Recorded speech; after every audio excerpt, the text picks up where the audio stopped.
नमस्कार, राज की बात में आपका स्वागत है। दिल्ली में कुछ ऐसा होने वाला है जिसकी संभावना दिखाई नहीं पड़ रही थी कि इतने बड़ी कॉन्स्पिरेसी कोई एक मुख्यमंत्री कर सकता है, क्योंकि एक नहीं कई ऐसी घटनाएं एक साथ चल रही है जिसे जोड़ा जाए तो ऐसा पता चलेगा कि एक बड़ी कॉन्स्पिरेसी साजिश की तैयारी दिल्ली में हो रही है और कहीं न कहीं अरविंद केजरीवाल उसके सूत्रधार हैं। क्योंकि दिल्ली हाईकोर्ट में एक मामला आया, हाईकोर्ट ने पुलिस को बुलाया और पुलिस ने सारी जानकारी दी और उसके बाद एक नई जानकारी दिल्ली में हाई कोर्ट से बाहर की आई, क्योंकि अरविंद केजरीवाल आजकल डोर टू डोर कैंपेन कर रहे हैं, मैं भी केजरीवाल, और साथ ही प्रधानमंत्री नरेंद्र मोदी पर आरोप लगाते जा रहे हैं। और इस बीच यह भी खबर सामने आई है कि दिल्ली में जो अरविंद केजरीवाल का ये डोर टू डोर कैंपेन है वो ज्यादातर मुस्लिम इलाकों को टारगेट किया गया है कि इन इलाकों में जोर शोर से प्रचार करो, इन्हें बताओ कि पीएम मोदी आखिरकार केजरीवाल के खिलाफ क्यों है, ये एक नैरेटिव क्रिएट करो। क्योंकि इससे पहले कुछ रिपोर्ट्स भी सामने आई और उन रिपोर्ट्स को देखा जाए तो ऐसा अनुभव होता है कि इस समय देश की तथाकथित सेकुलर पार्टियों के बीच एक जंग छिड़ी हुई है। जितनी रीजनल पार्टियां हैं वो सेकुलर बनने की कोशिश में अब कांग्रेस से लड़ती नजर आ रही है, क्योंकि सिचुएशन बदल चुका है। अब जो पहले मुस्लिम टैक्टिकल वोटिंग किया करते थे रीजनल पार्टियों के लिए, अब स्थितियां कुछ बदली नजर आती है। और इसलिए इन सारी घटनाओं को देखेंगे तो यह समझ में आएगा कि अरविंद केजरीवाल की यह साजिश दिल्ली को कितना भारी पड़ सकता है, यह हंगामा फिर से बड़ा हो सकता है। तो शुरुआत दिल्ली में हाई कोर्ट में हुए उस सुनवाई से करते हैं, जिसके लिए एक संस्था हाई कोर्ट पहुंची थी। इस संस्था का नाम है सेव इंडिया कॉन्स्टिट्यूशन, यानी भारत के संविधान को सुरक्षित रखने की जिम्मेदारी इस संस्था ने अपने कंधों पर उठाई है। और इसने परमिशन किस बात की मांगी थी? भारत के सारे मुसलमानों को इकट्ठा करने के लिए, यानी कि रामलीला मैदान में ऑल इंडिया मुस्लिम महापंचायत के लिए एक परमिशन की मांग की गई थी दिल्ली पुलिस से और एमसीडी से। लेकिन एमसीडी ने तत्काल कह दिया कि हमारे पास तो रामलीला मैदान में जगह खाली है, दिल्ली पुलिस अगर एनओसी देती है हम पूरी तरीके से तैयार हैं, जब आप चाहें तब आपको अनुमति है। ये एमसीडी का रवैया था जो दिल्ली हाई कोर्ट में पुलिस के ऊपर सारा मामला टाल दिया और कहा हमने तो परमिशन दे दी थी, ये दिल्ली पुलिस है जो इधर उधर घुमा रहा है। क्योंकि कम्युनल हार्मोनी का जिक्र दिल्ली पुलिस ने किया, संभावना इस बात की बताई कि अगर ये मिक्स पॉपुलेशन वाली जगह पर जिस तरीके से ऑल इंडिया मुस्लिम महापंचायत का एक सम्मेलन बुलाया जा रहा है, उस पर सोचना पड़ेगा, देखना पड़ेगा, इनके स्पीकर की लिस्ट देखनी होगी, इनके नंबर चाहिए, एड्रेस चाहिए, और जो कार्यक्रम आयोजित हो रहा है उस कार्यक्रम की पूरी डिटेल चाहिए। ऐसे परमिशन नहीं दे सकते, यानी कि नन ऑब्जेक्शन सर्टिफिकेट हम ऐसे ही नहीं बांट सकते एक रिलीजियस एक्टिविटी के लिए जिसके ऊपर एक लेप लगाया गया है कि हम संविधान के प्रति लोगों को जागरूक करने के लिए अभियान चला रहे हैं। लेकिन ये लोगों को जागरूक करने के लिए अभियान जो चलाया जा रहा है ये सिर्फ मुसलमानों के बीच क्यों चलाया जा रहा है? यह दिल्ली हाईकोर्ट ने इस मामले में सुनवाई करते हुए हालांकि पिटीशन को रिजेक्ट कर दिया, क्योंकि दिल्ली पुलिस ने मजबूरी में 18 दिसंबर को ऑल इंडिया मुस्लिम महापंचायत की बैठक रामलीला मैदान में करने का परमिशन दे दिया है। एमसीडी केजरीवाल के पास है, वो तो पहले से ही परमिशन दे दिया था। लेकिन जो अभी हाई कोर्ट में सुनवाई चली उसमें सेव इंडिया कॉन्स्टिट्यूशन के कन्वेनर एक हैं महमूद प्राचा, ये एडवोकेट हैं और इन्होंने ही पूरे ये ऑल इंडिया मुस्लिम महापंचायत के ऑर्गेनाइज करने की जिम्मेदारी उठाई है और इसलिए हाई कोर्ट में पिछले अक्टूबर से ही इसकी सुनवाई चल रही थी। 25 अक्टूबर को हाई कोर्ट ने इन्हें बाहर का रास्ता दिखा दिया था कि ये उलूल जुलूल बातें कोर्ट में आकर मत करो, क्योंकि आपने पुलिस के पास एनओसी के लिए एक एप्लीकेशन दिया और पुलिस ने आपके एप्लीकेशन पर ध्यान दिया। आपने उस समय 4 दिसंबर की डेट मांगी थी, लेकिन पुलिस का मानना है कि 4 दिसंबर का डेट उसके पास अवेलेबल नहीं है रामलीला मैदान के आसपास, क्योंकि 4 दिसंबर को एक दूसरा ऑर्गेनाइजेशन है जो परमिशन ले चुका है 3 से 5 दिसंबर तक। और एक ही साथ अगर आप रामलीला मैदान में ऑल इंडिया मुस्लिम महापंचायत करते हो और दूसरे जगह पर उसी के आसपास भी या रामलीला मैदान में जिसकी परमिशन की बात की जा रही है उसके दूसरे कोने में या उसके क्षेत्र में ही अगर महात्यागी संस्थान का एक कार्यक्रम है जो पूरी तरीके से हिंदुत्व के व्यवस्था के ऊपर है, हिंदुओं को जागरूक करने के ऊपर है, तो ये कन्फ्लिक्ट ऑफ इंटरेस्ट होगा। ये दो समुदाय आसपास में उस तरीके की बातें करेंगे जिससे कॉम्युनल हार्मोनी को नुकसान पहुंच सकता है।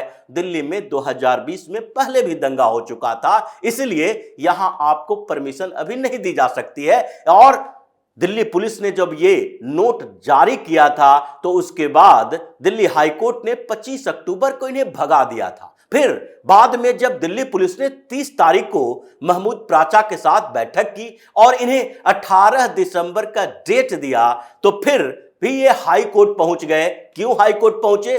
क्योंकि दिल्ली पुलिस ने एनओसी जारी करते समय कई टर्म एंड कंडीशन लगा दिए थे।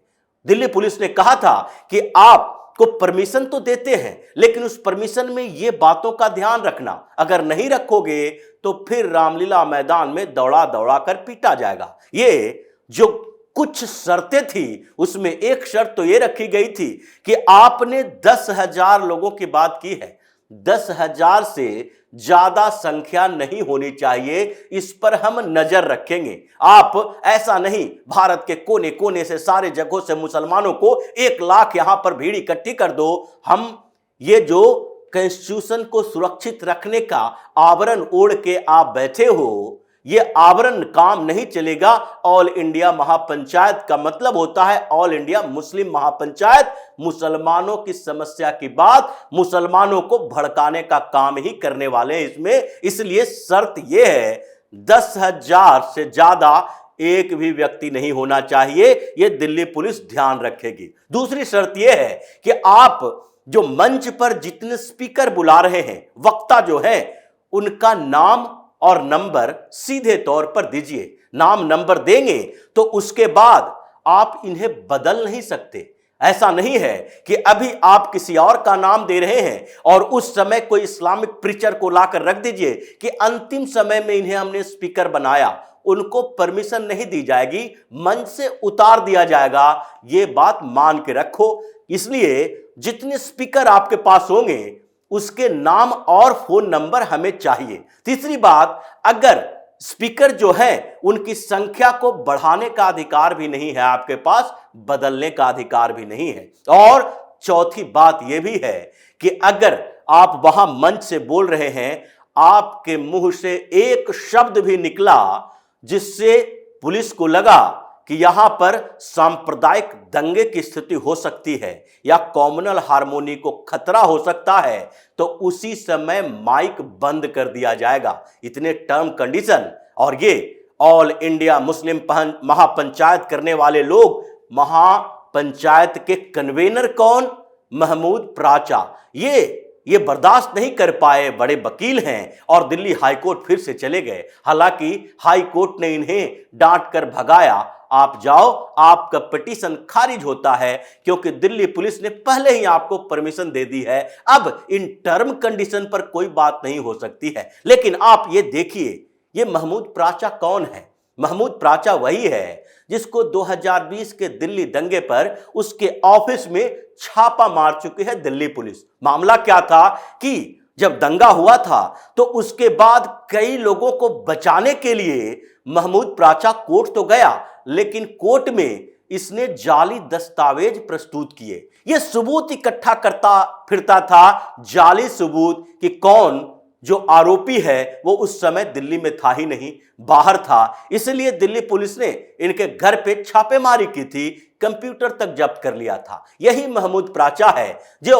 2020 में ही एक मामले में फंसा था, कैट के सेंट्रल एडमिनिस्ट्रेटिव ट्रिब्यूनल। उस मामले में इस पर कंटेम्प्ट ऑफ कोर्ट का आरोप लगा था, न्यायपालिका की अवमानना का। और उसके बाद जब कैट ने इसे आरोपित माना और इसे माफी मांगने या जेल जाने की बात कही, यह सीधा सुप्रीम कोर्ट पहुंच गया। 2 जजों के बेंच ने इस पर सुनवाई की। पहले अगस्त 2021 में सुप्रीम कोर्ट ने महमूद प्राचा से कहा कि तुम माफी मांग लो, बिना शर्त की माफी मांग लो। लेकिन क्या कहा महमूद प्राचा ने? कहा हमने कोई गलती ही नहीं की है। इसका बिहेवियर कैट में ऐसा था कि वहां पर बैठे जजों को लगा कि इस पर कंटेम्प्ट ऑफ कोर्ट का मामला बनता है, लेकिन सुप्रीम कोर्ट की बात भी नहीं मानी गई। फिर भी सुप्रीम कोर्ट ने 6 महीने बाद फिर से सुनवाई की और सारे दोष को खत्म कर दिया कि कोई कंटेम्प्ट ऑफ कोर्ट नहीं बनता है।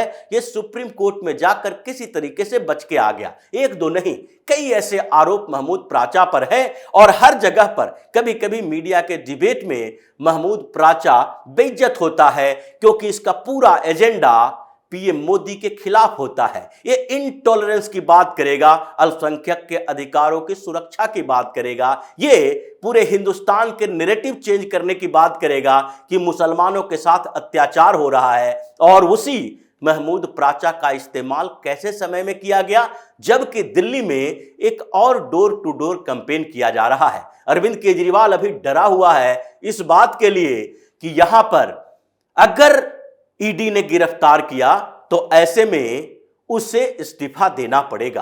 तो इस्तीफा देने के पहले एक नैरेटिव क्रिएट किया जाए, लोगों को बताया जाए कि हम निर्दोष हैं, और उसमें सबसे ज्यादा जो इफेक्टिव होगा वो मुसलमान ही होगा, क्योंकि दिल्ली के मुसलमान एक तरफा केजरीवाल को वोट करता है, कांग्रेस को नहीं। पिछले कई चुनावों से ये सोचता है दिल्ली का मुसलमान कि यहां पर भारतीय जनता पार्टी को चैलेंज आम आदमी पार्टी करेगी, और इसलिए टैक्टिकल वोटिंग जो है पश्चिम बंगाल में ममता बनर्जी के लिए, उन जगहों पर कांग्रेस के लिए जहां भारतीय जनता पार्टी के सामने चुनौती है, और दिल्ली में अरविंद केजरीवाल के लिए, बिहार में नीतीश और लालू के लिए अभी के समय में इस तरीके की जो वोटिंग होती है, टैक्टिकल वोटिंग, कि उत्तर प्रदेश में बसपा को नहीं देंगे, कांग्रेस को नहीं देंगे, समाजवादी पार्टी को 90% वोट देंगे ताकि वो भारतीय जनता पार्टी को चुनौती दे सके। इस टैक्टिकल वोटिंग में मुसलमान माहिर हो गए हैं, इसलिए मुसलमानों को जोड़ो। और उसी समय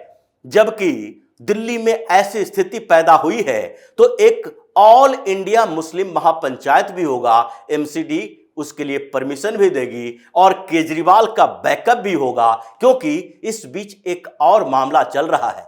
अलग अलग राज्यों में अब मुस्लिम संगठनों ने क्या किया है कि एक फरमान जारी करना शुरू किया कि 2024 की तैयारी शुरू हो रही है। अगर 2024 में ये इंडी अलायंस नहीं बनता है, दिल्ली में केजरीवाल या फिर उत्तर प्रदेश में समाजवादी पार्टी से या बिहार की पार्टियों से या बंगाल में ममता बनर्जी से गठबंधन नहीं होता है कांग्रेस का, तो ऐसे में मुसलमान कंफ्यूज हो जाएंगे। इसलिए इन लोगों ने एक मीटिंग करनी शुरू की कि अलग अलग जगहों पर 2024 की तैयारी करो कि 2024 में सारे मुस्लिम कांग्रेस को वोट दें, न कि रीजनल पार्टियों को। आप विधानसभा चुनाव में रीजनल पार्टियों को वोट दो, लेकिन लोकसभा चुनाव में पूरी तरीके से कांग्रेस को वोट दो। यह भी एक समस्या है केजरीवाल जैसे लोगों की, और इसलिए ऐसे ऑल इंडिया मुस्लिम महापंचायत रामलीला मैदान जैसी जगह पर करवाने के लिए ये पूरी कॉन्स्पिरेसी इन लोगों की रही है,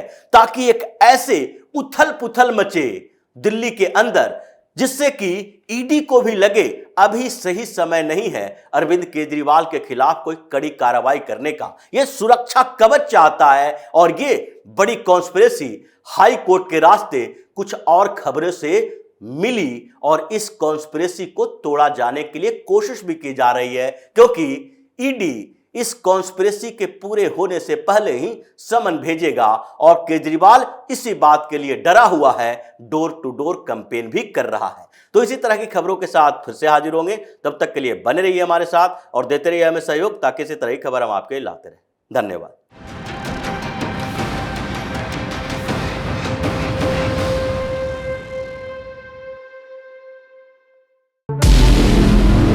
हमारे व्रत, हमारी परीक्षा, लक्ष्य तक पहुंचने की हमारी संयमित प्रतीक्षा। हमारे छठ से और हमारे हठ से पूरी दुनिया वाकिफ है। हमें विकल्प पर नहीं, अपने दृढ़ संकल्प पर अटूट विश्वास है। क्योंकि हार हम मानेंगे नहीं और विपरीत परिस्थितियों पर प्रहार हम छोड़ेंगे नहीं, जब तक हमारी जीत सुनिश्चित नहीं हो जाती। क्योंकि हम बिहार से हैं।